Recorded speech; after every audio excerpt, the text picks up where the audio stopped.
Humor je jezik duše.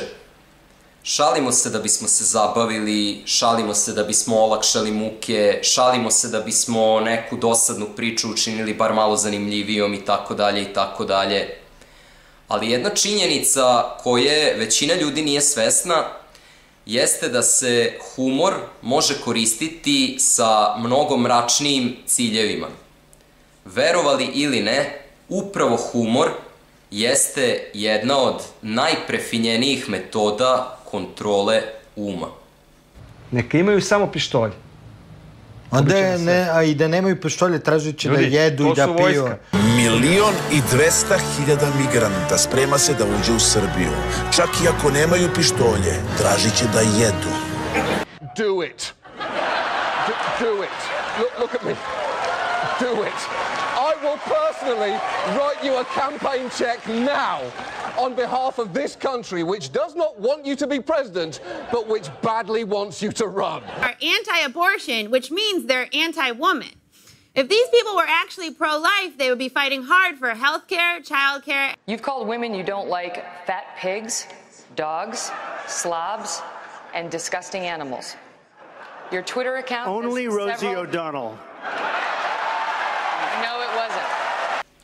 Obratimo pažnju na situaciju sa Donaldom Trumpom i Meghan Kelly. Meghan Kelly je pokušala jeftinom demagogijom da ubedi publiku da Trump mrzi žene. Međutim, Trump, umesto da odgovori donekle logično i da kaže, na primer, ja ne vređam samo žene, ja vređam svakoga ko to zasluži bez obzira na pol, Trump je umesto toga izrekao šalu na račun demokratske aktivistkinje Rosie O'Donnell, to je ova osoba, slika govori više od 1000 reči, i republikanska publika bila je oduševljena.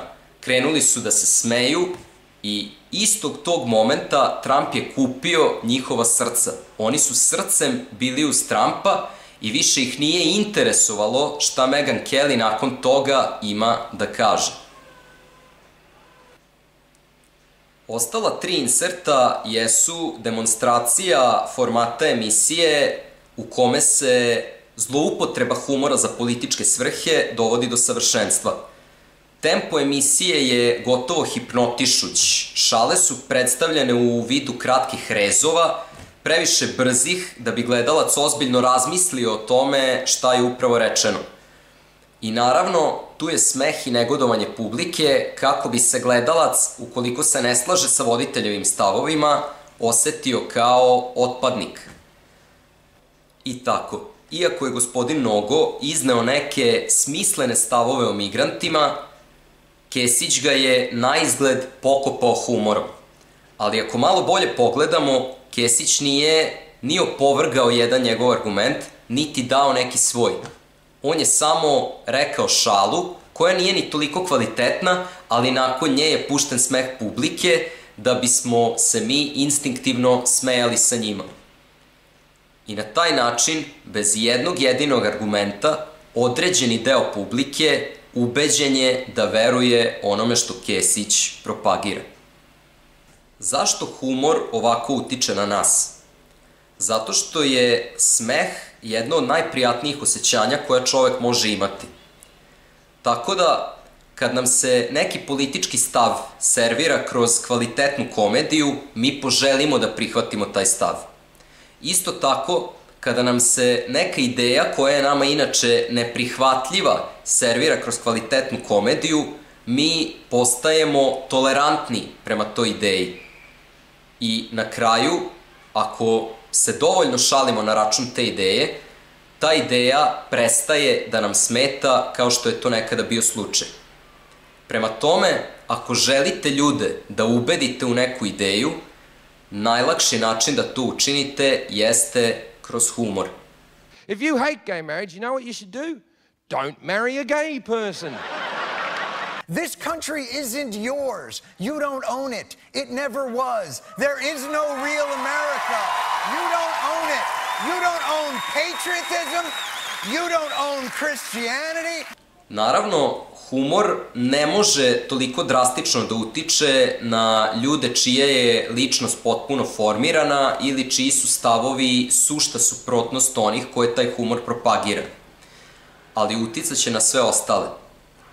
A ti ostali čine dovoljno veliki broj ljudi da je u interesu establishmenta da ulaže u humor kako bi te ljude kontrolisao. Zato viđemo sve više humorističnih emisija i komičara koji nam ispiraju mozak politikom. Na prvi pogled ovo deluje izuzetno strašno. Ljudi koji pokušavaju da nas porobe kontrolišu naš humor. Međutim, valja se podsjetiti na jednu činjenicu. Humor je jezik duše. Svaki pokušaj da se izveštači humor, kao što to elita radi, dovodi do pada njegovog kvaliteta zato što izvlači dušu iz njega. Što nama koji ne nasedamo na njihove podmetačine, otvara prostor da ih pobedimo svojim kvalitetnijim humorom. Humorom koji istinski dolazi iz duše. Prema tome, braćo i sestre, zapamtite ove stvari. Pazite čemu se smejete. Ne dozvolite da smeh utiče na vaše stavove. I što je najbitnije, nikada ne dozvolite sebi da izgubite smisao za humor. Jer ako izgubite smisao za humor, ne samo da ćete izgubiti sreću, nego ćete izgubiti i jedno od najbitnijih oružja u ratu za naša srca i duše.